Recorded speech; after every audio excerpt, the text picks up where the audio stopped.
I would like to begin my program today by concentrating on a thought of the week based upon the portion that was of the Torah that was read yesterday in the synagogue.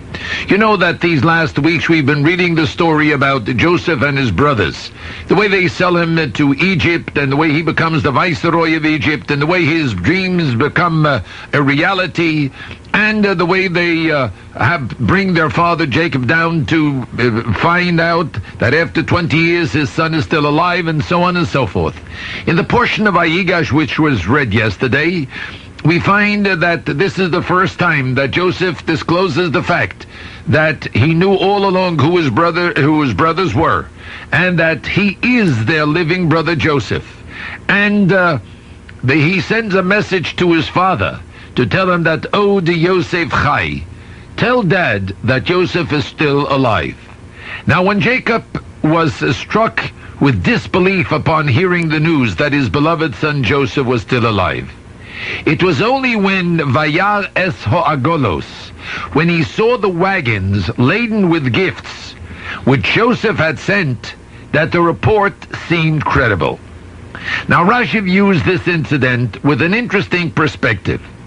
It was not the sight of the Avgolos of the wagons and the wealth and opulence contained therein which proved so reassuring. It was rather the spiritual message associated with the Agolos, with the wagons, that Joseph sent with his brethren, which quickened Jacob's spirit. Jacob's thoughts flashed back many years to the occasion of the last study session in which he was engaged with Joseph. It was then that they studied about the Egla Arufa. Joseph had remembered his lesson well. The Agolos appropriately reminded Jacob of that lesson.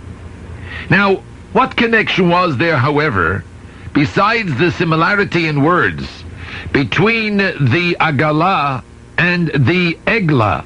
Agala meaning wagon and Egla meaning calf, which prompted this association and proved more convincing to Jacob of Joseph's existence than was the testimony of his very own sons. Jacob remembered teaching Joseph that in the connection with the Egla Arufa, the Zekanim were required to pronounce that they were guiltless in the death of the unknown stranger who died in a no man's land. The law is there that if an individual is found dead and no one knows who caused the death of this individual, it was the obligation and the duty and the responsibility of the elders of the city to go out and measure the distance to the closest town or to the closest community. And the closest community to the deceased body was the one who carried the onus and the responsibility for the death of that individual. And then they had to take what they called an egla, a young calf, and they had to go down to a water and they had to knock the head of the calf off. And there was a recitation that the elders of Israel had to make in which they exclaimed that our hands were not guilty of this terrible tragedy. And they begged Almighty God, Kapeh la'amecha Yisrael, forgive, O God, to thy children for this terrible calamity that has befallen them.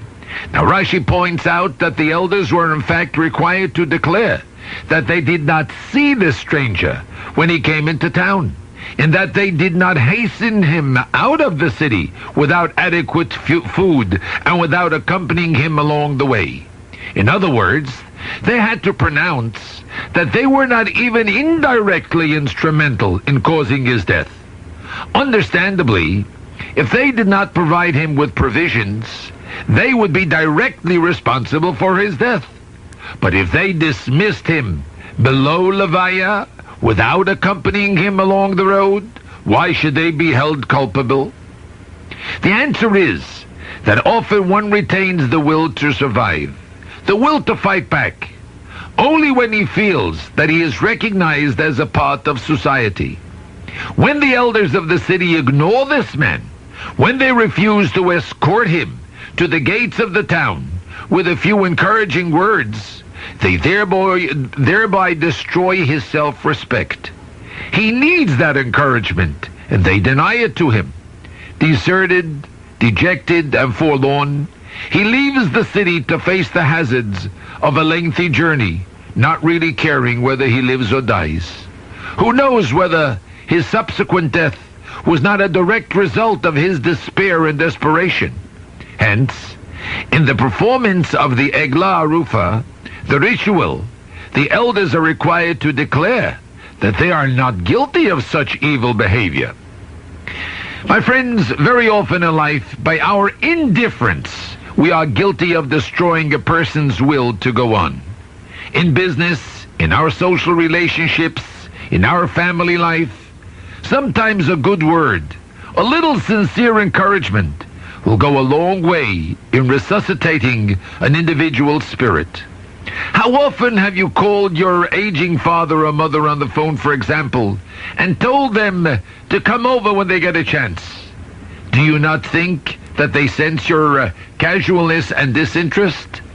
Joseph, however, displayed a different attitude. He knew from the lesson imparted to him by his father concerning the Egla Arufa what religious faith requires of him as a son and as a human being. When Jacob saw the agalos, the wagons, he knew that Joseph by this act was not merely asking his father to come to Egypt. He was sending the car for him, so to speak. He was encouraging his aged father to join him so that he could provide for him in a proper manner. This act convinced Jacob that Joseph was yet alive. May we take to heart the lesson of the Egla Arufa and of Joseph's behavior, and remember that a good word, hot anot, a good word has its place. Encouragement is as important to the human spirit as is food to our bodies. We're not asking of people that they go out and do these major things for people. Sometimes a pat on the back, a smile, a good handshake, a good morning, a hello, a goodbye, a word of encouragement. You can save an individual's life. You can make his day for him. But by virtue of the fact that you ignore the individual as if he doesn't exist, you knock down his self-esteem. You destroy his very, very being.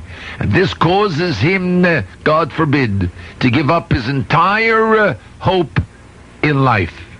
And so each and every one of us has his obligation and responsibility to do what he can do.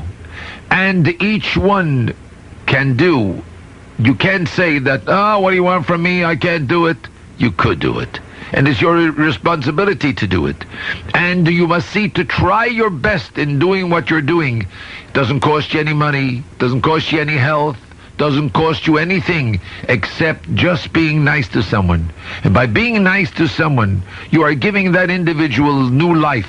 You're giving them new spirit, new encouragement, new excitement, and new strength to continue to go on and to do greater things for themselves and for the rest of the world. So let us hope that we'll take the lesson that was sent from Joseph to his father, telling him that he did not forget what he taught him, and that this continues to live on with him and will continue to live on to the end of all time.